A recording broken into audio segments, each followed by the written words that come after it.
Nimbula, Nikua o via wa sea en dona vunau en bimbi ve kimami en lotu I Jesu Kristo ni andono en daindai. O via wa sea en dona tikina manai vola tambu tukuna wango warorongo manda. Waku vuli adava nai wakaro levu en ai vunau. Sa kaya vua ko Jesu mo lo mani Jehova na nomu kalo en alo mamuta doko ke na yalu muta doko ke na nomu na numa kedenga imatai ni vuna ongo ka levu. Asa tata wata na kena ika rua mo lo mana na kai nomu me waka ko lo mani iko sa vuni vunau tau doko ke ira na parofita en a vunau e rua ongo.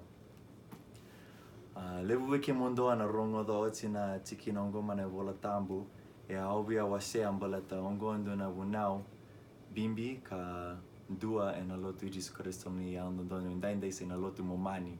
Wala ti ke mami wakambau ti Jesu, ke mami kilai o koia na luwi ni kalo.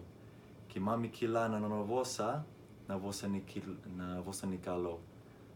Au kila e sona tamata e sengi ni kila wale umbaleta na lotu momani ia au vina kata mondo kila ki mami lo mani Jehova, ki mami lo mani Jesu, ke na tamanda wakalo malangi.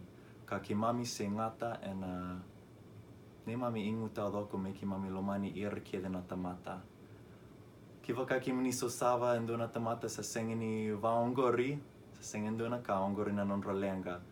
Ia ki mami se ngata me ki mami lo mani ira kede na tamata, mbala ti ki mami kede na luwe ni kalo.